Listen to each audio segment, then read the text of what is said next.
दोस्तों नमस्कार। उत्तर प्रदेश में ईसीसी एजुकेटर प्री प्राइमरी शिक्षक भर्ती विज्ञापन, पहला विज्ञापन जारी किया गया था 10,684 पदों पे और दूसरा विज्ञापन जारी किया गया 8800 पदों पे। आज 2 जनपदों में आवेदन प्रक्रिया को लेकर लिंक एक्टिवेट कर दिया गया है। वहीं 7 जनपदों के एजेंसी का चयन कर लिया गया है। 8800 पदों के भर्ती विज्ञापन की भी प्रक्रिया अब शुरू हो चुकी है। नोटिस जारी कर दिया गया है। वहीं डॉक्यूमेंट वेरिफिकेशन को लेकर भी नोटिस जारी कर दी गई है। डॉक्यूमेंट वेरिफिकेशन में कौन कौन से डॉक्यूमेंट लेके जाने हैं और जिन जनपदों के डॉक्यूमेंट वेरिफिकेशन की प्रक्रिया पूरी कर ली गई है उनका रिजल्ट कब देखने को मिलेगा। चैनल पे नए हो, चैनल सब्सक्राइब कर लें ताकि आप लोगों को आगामी भर्ती विज्ञापन परीक्षाओं की से सटीक जानकारी मिल सके। उत्तर प्रदेश में ईसीसी एजुकेटर प्री प्राइमरी शिक्षक भर्ती विज्ञापन 2 विज्ञापन जारी किए गए हैं। पहला विज्ञापन जारी किया गया 10,684 पदों पे और दूसरा विज्ञापन जारी किया गया 8800 पदों पे। 10,684 पदों के भर्ती विज्ञापन में 21 ऐसे जनपद हैं जिन जनपदों के आवेदन की प्रक्रिया अभी शुरू नहीं हुई है। वीडियो को पूरा वॉच करिएगा तभी आप लोगों को संपूर्ण जानकारी मिल पाएगी। पहले हम बात कर लेते हैं जिन नए जनपदों के आवेदन का लिंक आज एक्टिवेट किया गया है। आवेदन की प्रक्रिया आज से शुरू होने जा रही है। तो ईसीसी एजुकेटर भर्ती विज्ञापन में बीएससी एग्रीकल्चर के और आईटीआई ट्रेड की 2 विज्ञप्ति जारी की गई है। यह विज्ञप्ति पहले भी जारी की गई थी लेकिन पदों के सापेक्ष 3 गुना कैंडिडेट आवेदन नहीं किए थे। यही कारण है कि दोबारा से आवेदन प्रक्रिया शुरू हुई। पहला विज्ञापन मऊ जनपद से बेसिक शिक्षा विभाग में आईटीआई ट्रेड का विज्ञापन दोबारा से जारी किया गया है। जो कैंडिडेट पहले आवेदन कर चुके हैं उनको आवेदन नहीं करना है और जो किन्हीं कारणवश आवेदन नहीं कर पाए थे उन्हें दोबारा आवेदन करने का मौका दिया गया है।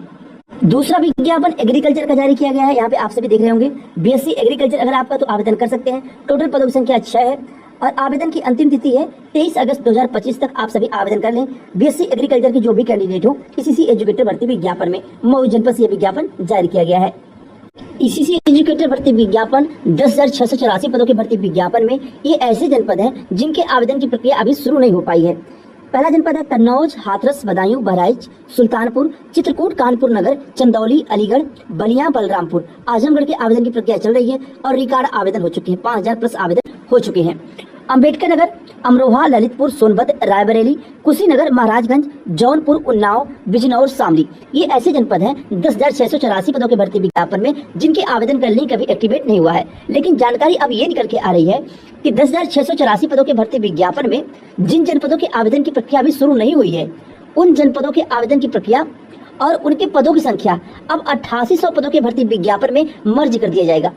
अब मान लीजिए कानपुर नगर में 10,684 पदों के भर्ती विज्ञापन में जितने पदों की संख्या थी और 8800 पदों के भर्ती विज्ञापन में कानपुर नगर में जितने पदों की संख्या थी वो दोनों पद कानपुर नगर में जोड़ दी जाएंगे और एक एजेंसी का चयन होगा। वही एजेंसी 10,684 पदों के भर्ती विज्ञापन कानपुर नगर में और 8800 पदों के भर्ती विज्ञापन कानपुर नगर में जो पदों की संख्या होगी दोनों पद को जोड़ के एक विज्ञप्ति जारी करेगी। ये जानकारी निकल के आ रही है। यही कारण है कि नए जनपदों के आवेदन का लिंक अभी एक्टिवेट नहीं हुआ और जब तक एजेंसी का चयन नहीं हो जाता तब तक आवेदन का लिंक एक्टिवेट नहीं होगा।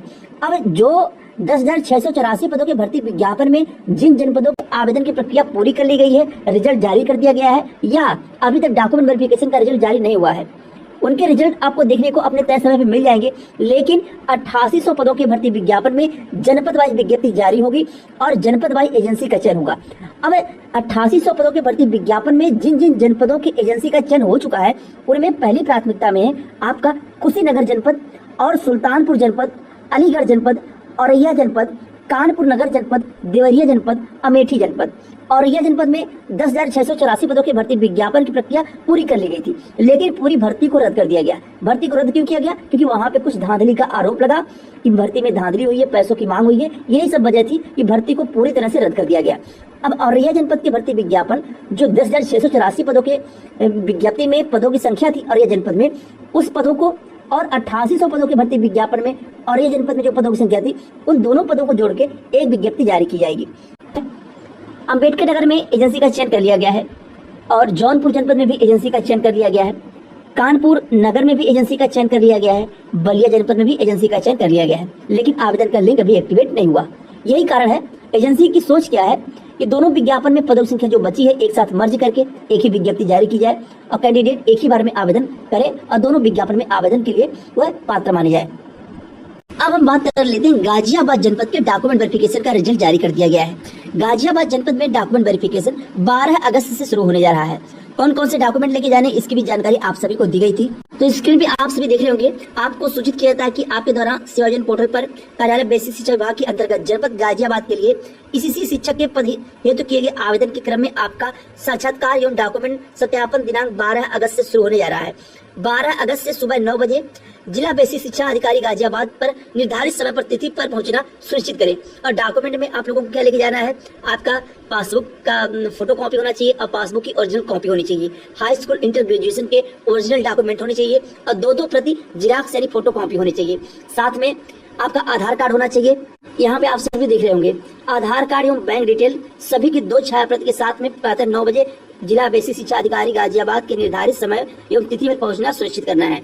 मूल प्रमाण पत्र जो आपके हैं, यानी कि हाई स्कूल के मार्कशीट सर्टिफिकेट, इंटर के मार्कशीट सर्टिफिकेट, ग्रेजुएशन की डिग्री अगर आपके पास ना हो तो प्रोविजनल लग जाएगा। सभी के फोटो कॉपी होने चाहिए, पासबुक होना चाहिए। और यहाँ पे किसी किसी जनपद में बिना नॉमिनी के डॉक्यूमेंट वेरिफिकेशन होता है और किसी किसी जनपद में नॉमिनी का होना जरूरी होता है। यानी नॉमिनी का आधार कार्ड होना चाहिए, यानी आपके जानकारी में कोई 2 व्यक्ति ऐसे हों जो आपको जानते हो, उनके आधार कार्ड और उस आधार कार्ड का फोटोकॉपी भी होना चाहिए। गाजियाबाद जनपद में यही मांग की गई है डॉक्यूमेंट वेरिफिकेशन के लिए। अब रही बात गोरखपुर जनपद के डॉक्यूमेंट वेरिफिकेशन का रिजल्ट कब देखने को मिलेगा, तो रक्षाबंधन के बाद आप लोगों को गोरखपुर जनपद के भी डॉक्यूमेंट वेरिफिकेशन का देखने को रिजल्ट मिल जाएगा। थोड़ा समय लगा क्योंकि कुछ टेक्निकल इशू और एजेंसियों में कोई ना कोई कमियां रहती हैं, यही कारण है कि समय लग जाता है। थोड़ा आप सभी इंतजार कर लीजिए। और बलिया जनपद के कैंडिडेट अब उनका इंतजार समाप्त होने वाला है, कभी भी आवेदन का लिंक एक्टिवेट हो सकता है। और अगर एजेंसी मर्ज करके दोनों विज्ञप्ति एक साथ जारी करेगी तो इसकी जानकारी दे दी जाए। वहीं एक और जनपद है जहां पे नोटिस जारी कर दी गई डॉक्यूमेंट वेरिफिकेशन को लेकर, शाहजहांपुर जनपद। यहाँ पे आप सभी देख रहे होंगे, ये नोटिस है शाहजहांपुर जनपद की, बीएससी शाहजहांपुर जनपद। शाहजहांपुर जनपद से डॉक्यूमेंट वेरिफिकेशन को लेकर कल ये नोटिस जारी की गई है और डॉक्यूमेंट वेरिफिकेशन 11 अगस्त 2025 के दिन होने जा रहा है, सुबह 9 बजे से लेकर 1 बजे के बीच में।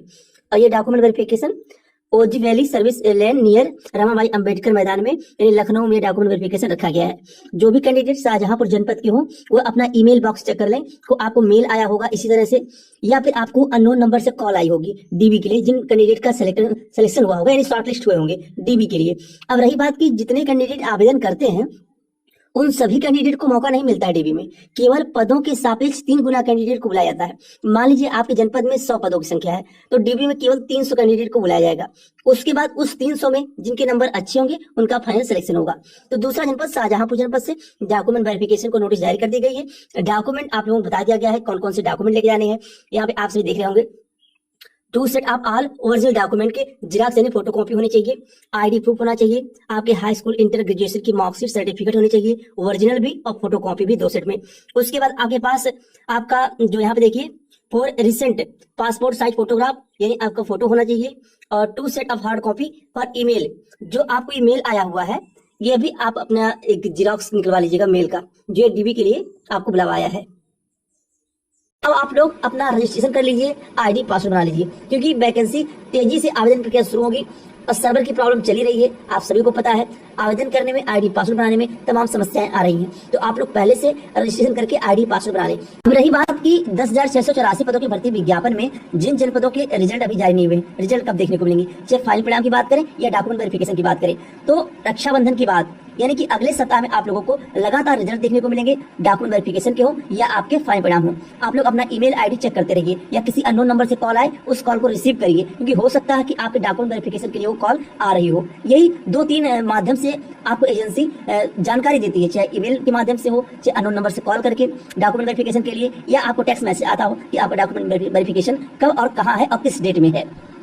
योग्यता आप लोगों को बताई गई है, दोनों भर्ती में सेम योग्यता है। ग्रेजुएशन में गृह विज्ञान सब्जेक्ट हो या फिर एनटीटी 2 साल का डिप्लोमा हो। ग्रेजुएशन में गृह विज्ञान सब्जेक्ट के साथ साथ में 50% नंबर होने चाहिए। उम्र सीमा 21 वर्ष से 40 वर्ष होनी चाहिए, तभी आप आवेदन कर सकते हैं। इंटर हाई स्कूल में गृह विज्ञान है या नहीं है उससे मतलब नहीं है। ग्रेजुएशन में 50% नंबर और गृह विज्ञान सब्जेक्ट अगर 2 साल तक है तभी आप आवेदन कर सकते हैं, और 3 साल तक गृह विज्ञान सब्जेक्ट है ग्रेजुएशन में तभी आप आवेदन कर सकते हैं। जो कैंडिडेट 10,684 पदों की भर्ती विज्ञापन में रजिस्ट्रेशन करके आईडी पासवर्ड बनाए थे और आवेदन किए थे, उनका सिलेक्शन अगर किन्हीं कारणवश नहीं हो पाया, जो 8800 पदों पर भर्ती विज्ञापन जारी होने जा रहा है जनपद वाइज, उस जनपद में उसी आईडी पासवर्ड से वह भी आवेदन कर सकते हैं। दूसरा आईडी पासवर्ड नहीं बनाने की जरूरत है।